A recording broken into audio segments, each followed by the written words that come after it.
Hello everyone, welcome to a brand new video of React JS 19 tutorial series. And in this video, we are going to learn how to style a React component. So we will be learning about different approaches to add style to a React component. So let's start with the first approach. It's called Inline CSS. So in this approach, we will be applying the CSS directly to the style attribute of a HTML element. And while writing those style, we have to make sure that those CSS properties name has to be written into the camel cases, because by default CSS properties like text, decoration or background colors are separated by a hyphen symbol. So let's jump into the code and add some style. So we have to use style attribute, and inside this an object. So inside an object we have to write the property name, color. Let's give it a red color. So while giving these properties values, we have to use the double quote, and you can see the red color has been reflected to the browser. And let's say if I want to add some more properties to the h1 element, so we can do so by adding one more value or one more property next to it. So we'll do one thing, we'll take an example of text decoration.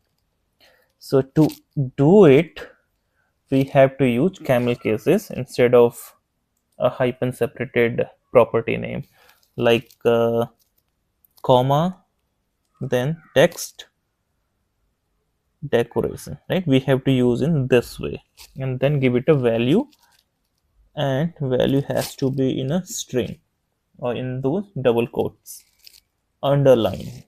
And here we go, style has been reflected to the browser. So this was all about the inline CSS into React, but this is okay for small components or some basic project. But if our component has multiple HTML element and hundreds of CSS properties, then this approach is not recommended, because there will be mix and matches of CSS and HTML, so it will reduce the readability of the code. So there is a better approach. It's called CSS style sheet or the global CSS import, where we can write the entire CSS into a separate CSS file, and that CSS file can be imported into various React component, right? So let's go to code. So now we are going to replace or remove these two properties from h1 tag, and into src folder let's create a new CSS file and give it a name. It could be anything, let's say my style.css. I'm going to paste this property just for reference. I'm going to delete these later on, so ignore the first line. So now I'm going to create a CSS class. So dot, then the CSS class name, let's say my custom header, and then I'm going to write these two properties inside the class, the color red, the first property, and the second property is text decoration. So let's copy paste. All right, so it is throwing an error. So because it has to be written in a proper CSS friendly way, so it has to be text hyphen decoration, right? Not text decoration in a camel cases, because we had modified that based on the inline CSS. So inline CSS we're gonna write in camel cases, but in CSS file it will be in proper CSS format. So now let's import that CSS file. Import, then the path of the CSS file. Then, so how to include the class here is the class name attribute. So it has to be class name, not the class, right? So you can see it is not reflecting yet. So what is the issue? Even if I refresh it, you can see the property should reflect, but it is not reflecting. So we have to check. All right, so here we have imported correctly. Let me go to the style CSS. Okay, so here we go. So instead of writing it inside these string literals, we have to write it like this. Rest is fine. Now it should reflect to the UI. Okay, let's refresh it.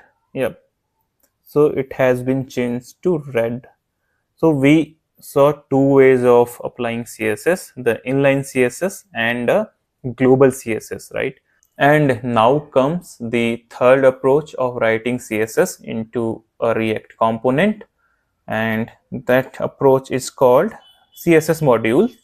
So in CSS modules, we will create a separate CSS file for each React component, and while writing those files, we will make sure that the extension should be .module.css, so that React will treat them as a CSS modules files and will perform some extra operations. And what are those extra operations?